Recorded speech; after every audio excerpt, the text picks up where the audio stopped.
السلام علیکم۔ آج ہم آئے ہیں اس بارش کے موسم میں اپنے دوست احباب کے یہاں، اور یہاں ہم ایک شو روم میں بیٹھے ہوئے ہیں الحمدللہ۔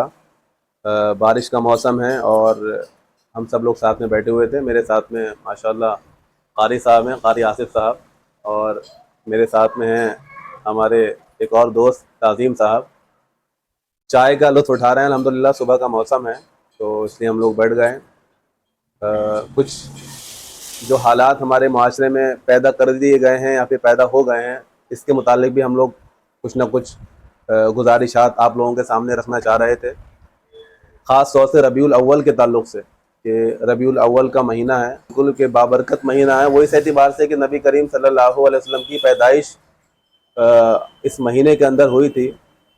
حالانکہ اختلاف ہے تاریخ میں کہ کون سی تاریخ میں ہوئی تھی، بہت سے لوگ 12 ربیع الاول، بہت سے 9 ربیع الاول کی طرف گئے ہیں، لیکن اس بات میں میجورٹی جو ہے متفق ہے کہ ربیع الاول ہی کے مہینے میں آپ صلی اللہ علیہ وسلم کی پیدائش ہوئی تھی الحمدللہ۔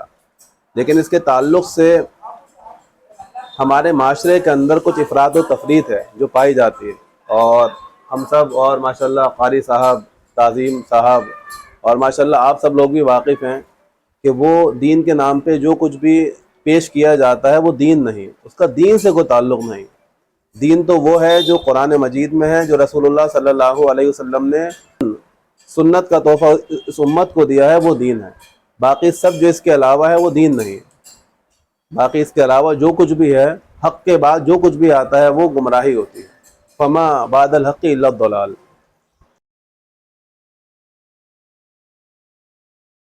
قاری صاحب، آپ کیسا دیکھتے ہیں 12 ربیع الاول یا پھر اس ربیع الاول کے پورے مہینے کو آپ کس طرح سے دیکھتے ہیں؟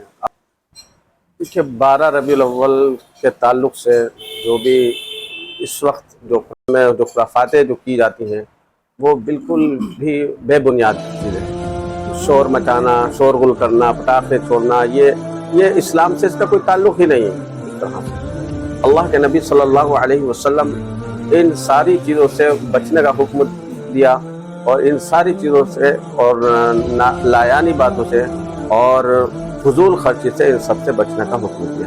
دیکھیے ایک ہے خوش ہونا اور ایک ہے خوشی منانا، دو چیزیں۔ ہم الحمدللہ خوش ہیں اس بات پر کہ اللہ کے نبی صلی اللہ علیہ وسلم ان کی پیدائش ہوئی اور وہ آئے، ہم مانتے ہیں، ہم خوش ہیں۔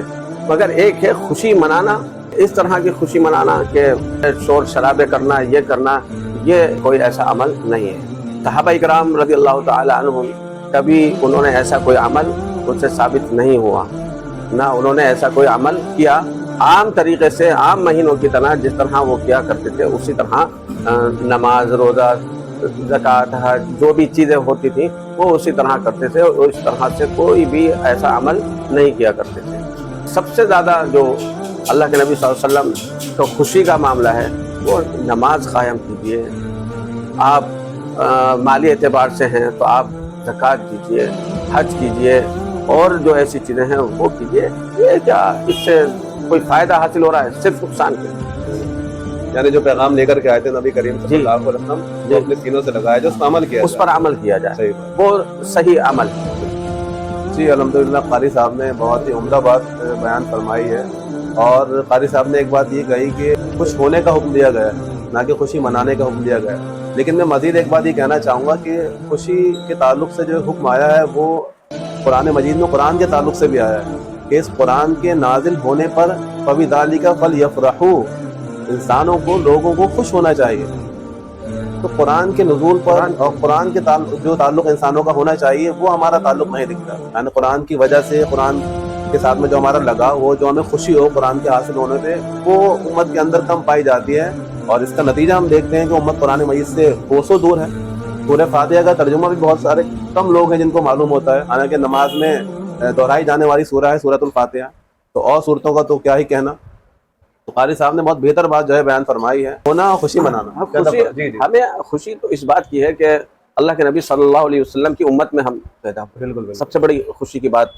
انبیاء علیہ السلام نے دعائیں کی تھی کہ ہم اس امت میں پیدا فرما دیتے ہیں، شکر اس کا احسان ہے کہ اس نے ہمیں جناب رسول اللہ صلی اللہ علیہ وسلم کی امت میں پیدا فرمایا۔ اس سے بڑی کیا بات، اس سے بڑی کون سی خوشی ہو سکتی ہے؟ اب اس کا مطلب یہ تو نہیں کہ ہم جو ہے ڈھول تاشے پیٹیں یا کسی کو تکلیف کس اعتبار سے آپ کہنا چاہ رہے ہیں؟ سے کوئی بیچارہ مریض ہے, کوئی ہاسپٹل جا رہا ہے, کوئی ہارٹ کا مریض ہے, یا ایک ڈی جے ہوتا ہے, وہ اس کو کیسی اس کی دھمک ہوتی ہے, وہ دل پر اثر کرتی ہے. یہ کیا اسلام میں یہ ساری چیزیں تھیں؟ یہ جائز ہے؟ یہ یعنی اپنے عمل سے کسی کو ہمیں تکلیف نہیں پہنچا. جی, اسلام کا پیغام یہ ہے. ہمارا تو عمل ایسا ہونا چاہیے کہ ہم اپنی ذات سے کسی کو تکلیف نہ دیں اور کسی کو جو ہے پریشان نہ کریں. لیکن سڑک پر جا رہا ہے انسان, کسی کو ایمرجنسی ہے, اب روڈ جام ہے, اب نہیں جا سکتا. جہاد کے موقع کا واقعہ ہے, اور آپ صلی اللہ علیہ وسلم نے فرمایا تھا کہ جو بھی راستوں کو گھیر لے گا اس کو جہاد کا ثواب نہیں ملے گا. یعنی لوگوں کو تکلیف پہنچانا تمہارا کوئی ایسا عمل ہو جس سے لوگوں کو تکلیف پہنچے, یہ اسلام میں کسی بھی قیمت پہ جائز نہیں ہے. جی, اور اس کے علاوہ ہم خود قرآن مجید کی آیتوں میں اگر غور کریں تو قرآن میں ایک آیت آئی ہے کہ یا اہل الکتاب لا تغلو فی دینکم, کہ اے اہل کتاب اپنے دین کے اندر غلو یعنی زیادتی کرنے سے بچو. اپنے دین کے اندر زیادتی مت کرو, غلو مت کرو. تو غلو ہر وہ کام ہے کہ آدمی حدود سے تجاوز کرے, جتنا حکم دیا گیا ہے اس کو وہ نہ کرے بلکہ اس سے بھی آگے بڑھ جائے. تو اس سے اس امت کو بھی روکا گیا ہے, اور پہلے اہل کتاب جو ہوئے ہیں یہودی اور عیسائی, ان لوگوں کو بھی روکا گیا تھا کہ وہ حدود سے تجاوز کریں اور اپنے دین کے اندر نئی نئی چیزیں ایجاد کریں. ہمارے ساتھ ماشاءاللہ ہمارے بھائی تعظیم صاحب بھی ہیں. میں چاہوں گا کہ تعظیم صاحب کی بھی کچھ گزارشات آپ کے سامنے آئیں کہ کس طرح سے دیکھتے ہیں ربیع الاول کے اس مہینے کو, اور کیا پیغام آپ دینا چاہیں گے ربیع الاول کے تعلق سے, آپ کے کچھ جذبات ہوں جو آپ امت کے سامنے پیش کرنا چاہتے ہوں لوگوں کے سامنے. جی السلام علیکم. وعلیکم السلام ورحمۃ اللہ. جی, ربیع الاول کے تعلق سے بس چند باتیں میں کہنا چاہتا ہوں. اب سیدھی سچی میں آپ کو ایک بات بتانا چاہتا ہوں. جو اسلام ہے وہ ہمارا واضح ہے, اور اسلام ہمارا تواتر سے چلتا آ رہا ہے, نہ کہ کتابوں سے. کہ ہمیں آج پتہ چلیے کہ بخاری کی روایت ہے یا مسلم کی روایت ہے. جو اسلام ہے اس کی اللہ تعالیٰ نے حفاظت کری ہے رسول اکرم صلی اللہ علیہ وسلم کے دور سے, اور اب تک اور قیامت کی صبح تک انشاءاللہ اللہ تعالیٰ اس کی حفاظت کرے گا. تو آپ مجھے بتائیے, کبھی ہم آپس میں جب بیٹھتے ہیں تو کسی ایک بھی مسلمان نے یہ کہا ہے کہ آؤ مجھ سے تم مناظرہ کر لو کہ نماز 5 وقت کی نہیں ہے؟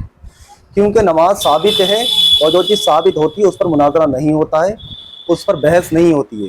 روزے ثابت ہیں, اس پر بحث نہیں ہوتی ہے, لیکن ہمیشہ لڑائی اس بات پر ہوتی ہے جو چیز ثابت نہیں ہوتی. اور یہ عید میلاد النبی جو عید ہے, یہ بالکل ابھی چند سال پہلے ہمارے والدین بھی اس کو عید نہیں مانتے تھے, اور وہ بھی اس کو ورا وفاتی جانتے تھے. لیکن اب ہم چند دنوں کے اندر دیکھ رہے ہیں کہ ایک تیسری عید آ گئی ہے. اچھا, میں آپ کی بات کو یہاں پہ ذرا پتہ کلامی ہوگی, لیکن میں اس سے پہلے کہ آپ اس کے تعلق سے جو منکرات ہیں وہ بتائیں, لیکن اس کے تعلق سے کچھ فضائل وغیرہ یا کچھ اہمیت اس دن کی, یا اس دن کیا ہوا تھا, تھوڑا سا اگر آپ اس کی تاریخ پر روشنی ڈالیں تو میں سمجھتا ہوں کہ شاید ہماری پبلک کو کچھ اس کی انفارمیشن بھی جائے گی کہ یہ کیسا دن ہے, کیا اس کے اندر ہوا تھا.